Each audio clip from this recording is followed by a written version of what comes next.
नमस्कार, आप देख रहे हैं 4 PM बिहार और मैं हूं अभिषेक मिश्रा।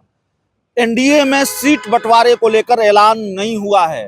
तस्वीर पूरी तरह से साफ नहीं है और इंडिया गठबंधन का भी यही हाल है।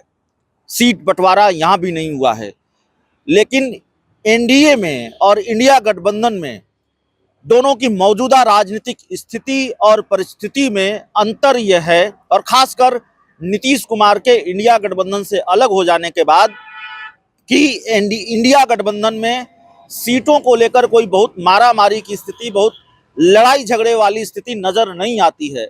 लेकिन दूसरी तरफ एनडीए गठबंधन में भयंकर घमासान नजर आता है और भारतीय जनता पार्टी के लिए मुसीबत लगातार बढ़ती जा रही है। क्यों बढ़ती जा रही है हम आपको बताएंगे, लेकिन अगर घमासान की बात कर रहे हैं तो आप याद कीजिए कि जब नीतीश कुमार इंडिया गठबंधन में थे तब सीट शेयरिंग को लेकर इंडिया गठबंधन में घमासान था। भारतीय जनता पार्टी का जो कुनबा है एनडीए, उसमें घमासान थोड़ा कम नजर आ रहा था, लेकिन तब भी लड़ाई झगड़े की स्थिति, घमासान की स्थिति वहां भी थी। लेकिन नीतीश कुमार की पार्टी ने एक तरह से कांग्रेस की, आरजेडी की मुश्किलें बढ़ा रखी थी, यह कहकर कि सीट शेयरिंग में देरी हो रही है, सीट बंटवारा नहीं हो रहा है, 16 सीटों पर लड़ेंगे, 17 सीटों पर लड़ेंगे, 16 से कम पर हम बात नहीं करेंगे। दिल्ली में केसी त्यागी और बिहार में नीतीश के कई करीबी नेताओं और मंत्रियों ने कांग्रेस के खिलाफ मोर्चा खोल रखा था। नीतीश कुमार अब इंडिया गठबंधन का हिस्सा नहीं है, एनडीए गठबंधन का हिस्सा हैं और वो एनडीए के साथ है, बीजेपी के साथ हैं। नीतीश कुमार के एनडीए में जाने के साथ न सिर्फ समीकरण बदल गया है, गणित बदल गया है, कईयों का हिसाब किताब बदल गया है राजनीति का, बल्कि घमासान भी बदल गया है, लड़ाई भी बदल गया है। पहले इंडिया गठबंधन में सीट शेयरिंग को लेकर बवाल नजर आ रहा था, ये बवाल शिफ्ट कर गया है उस तरफ, ये घमासान शिफ्ट कर गया है उस तरफ, और सीट शेयरिंग को लेकर एनडीए गठबंधन में घमासान है। चाचा भतीजे की लड़ाई भारतीय जनता पार्टी को कहीं बहुत भारी न पड़ जाए, इस बात का अंदेशा है। भारतीय जनता पार्टी की मजबूरी तमाशबीन बने रहने की है और भाजपा इतनी मजबूर शायद किसी दूसरे राज्य में ही रही हो। भारतीय जनता पार्टी सिर्फ तमाशा देखने के अलावा और कुछ कर नहीं पा रही है। सीट शेयरिंग को लेकर अभी स्थिति साफ नहीं है, लोकसभा का चुनाव सर पर है और स्थिति साफ नहीं है तो नहीं है, लेकिन कुछ सीटों को लेकर एनडीए के दो सहयोगी दल आपस में ही लड़ भिड़ रहे हैं, ये स्थिति है। और ये लड़ाई झगड़ा भारतीय जनता पार्टी के जो सबसे बड़े नेता हैं मोदी शाह से भी नहीं संभल रहा है। बिहार का जो घमासान है वो मोदी शाह भी नहीं संभाल पा रहे हैं, या फिर मोदी शाह का भी ये खेल है, चिराग पासवान और पशुपति पारस को उनके हाल पर छोड़ दिया जाए। देखिए कितनी विचित्र स्थिति है कि चिराग पासवान भी एनडीए का हिस्सा हैं, पशुपति पारस भी एनडीए का हिस्सा हैं, और दोनों के बीच का जो घमासान है वो लगातार बढ़ता जा रहा है। अब चिराग पासवान की पार्टी ने कहा है कि हम 6 लोकसभा सीटों पर चुनाव लड़ेंगे, 6 लोकसभा सीटों पर हमारी दावेदारी है। चिराग पासवान 11 लोकसभा सीटों पर तैयारी कर रहे हैं, उनकी पार्टी तैयारी कर रही है। 11 लोकसभा सीटों पर उन्होंने लोकसभा प्रभारियों की नियुक्ति की है। और दूसरी तरफ, और इसके साथ ही हाजीपुर सीट को लेकर भी दावेदारी है कि हर हाल में हाजीपुर सीट लोक जनशक्ति पार्टी रामविलास ही लड़ेगी। लेकिन दूसरी तरफ चाचा के तेवर और आक्रामक हैं।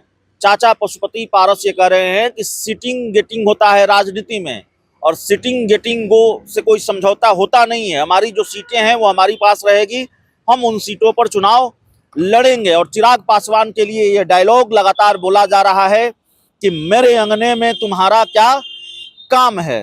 तो मेरे अंगने में तुम्हारा क्या काम है, चिराग पासवान के लिए कहा जा रहा है। और पशुपति पारस लगातार ये सवाल उठा रहे हैं कि आखिरकार चिराग पासवान जमुई क्यों छोड़ रहे हैं। जमुई से वो सांसद हैं, 2 बार सांसद रहे हैं, फिर हाजीपुर की जरूरत क्यों पड़ रही है उनको। तो इस तरह का लड़ाई झगड़ा है, सीट शेयरिंग का इंतजार है। देश ये जानना चाहता है, हाजीपुर पर देश की नजर है, बिहार की नहीं, देश की नजर है कि आखिर जो विरासत की ये जंग है उसमें कौन जीतेगा। क्योंकि 2024 के लोकसभा चुनाव में हार जीत से पहले चाचा पशुपति पारस और चिराग पासवान के लिए ये बड़ी हार जीत का मसला है। सीटों की हार जीत से पहले विरासत की लड़ाई कौन जीतेगा कौन हारेगा, ये बड़ा सवाल है और इसके लिए एनडीए में घमासान की स्थिति नजर आ रही है। तो जाहिर तौर पर ये नुकसान का सबब भारतीय जनता पार्टी के लिए है। एनडीए में जो लड़ाई झगड़ा है उसको मोदी और शाह भी नहीं संभाल पा रहे, भाजपा का आला कमान भी नहीं संभाल पा रहा है।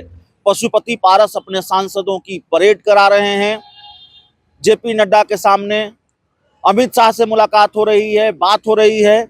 दूसरी तरफ चिराग पासवान भी भाजपा आला कमान से बातचीत करने में जुटे हैं, मुलाकात भी हो रही है, कई बार मुलाकात की तस्वीरें भी सामने आ जाती है। बावजूद इसके कई बार बात और मुलाकात की खबरें तस्वीरें सामने आई हैं, बावजूद इसके तस्वीर साफ नहीं है। हाजीपुर को लेकर जो जानकारी निकलकर सामने आ रही है, अगर ऐसा हुआ तो फिर ये सवाल भी है कि क्या चिराग पासवान तब एनडीए में रहेंगे। हाजीपुर को लेकर जानकारी है कि हाजीपुर सीट पशुपति पारस के खेमे में जाएगी। हाजीपुर सीट लेने में कामयाब रहेंगे पशुपति पारस और भारतीय जनता पार्टी हाजीपुर की सीट को लेकर फैसला करेगी तो पशुपति पारस के हक में ये फैसला होगा, ऐसी चर्चा है राजनीतिक गलियारों में। अंदर खाने से कुछ ऐसी बात सामने आ रही है, लेकिन जाहिर तौर पर मामला जब इतना पेचीदा है तो जब तक तस्वीर साफ न हो जाए कुछ भी कहना मुश्किल होगा। लेकिन अगर हाजीपुर की सीट पशुपति पारस के खाते में चली गई तो चिराग पासवान के लिए ये बड़ी हार होगी और चुनावी हार जीत से ज़्यादा बड़ी हार होगी। तो हम एनडीए में घमासान की बात कर रहे थे। देखिए, लोकसभा का चुनाव सर पर है। अभी जो स्थिति और परिस्थिति है, पहले के लड़ाई झगड़े और अब के लड़ाई झगड़े में अंतर है। अभी जो स्थिति और परिस्थिति है वो थोड़ा खतरनाक भारतीय जनता पार्टी के लिए, नुकसानदेह भारतीय जनता पार्टी के लिए इसलिए है कि खोने के लिए सबसे ज़्यादा अगर कुछ है तो बीजेपी के पास है। चुनाव सर पर है, सीट शेयरिंग का वक्त तकरीबन करीब आ गया हो, वो कोई भी गठबंधन हो, बिहार में नहीं, देश में कोई भी राजनीतिक दल हो, राजनीतिक खेमा हो, सीट शेयरिंग को लेकर तस्वीर अब जल्द साफ होगी क्योंकि बहुत वक्त नहीं रह गया है लोकसभा चुनाव में। तो जाहिर है तैयारियों के लिहाज से भी वक्त कम है, तो सीटों का मसला जल्दी सुलझाना होगा। और ऐसे में पशुपति पारस और आक्रामक हो गए हैं, चिराग पासवान की पार्टी और आक्रामक हो गई है। नीतीश कुमार के एनडीए में आने के बाद पशुपति पारस की सियासत को ऐसा लगता है संजीवनी मिल गई हो, उनका हौसला बढ़ गया हो और उनके तेवर में और गर्मी नजर आ रही है। उनके दावे में और मजबूती से दावेदारी वो कर रहे हैं सीटों को लेकर। तो जाहिर तौर पर ऐसा लगता है कि ये घमासान बढ़ रहा है और जब सीट शेयरिंग का मौका है, सीट शेयरिंग का वक्त करीब आ रहा है और तब ये घमासान बढ़ रहा है तो भारतीय जनता पार्टी की मुश्किलें भी बढ़ रही हैं। अब आसान नहीं है भाजपा के लिए फैसला लेना।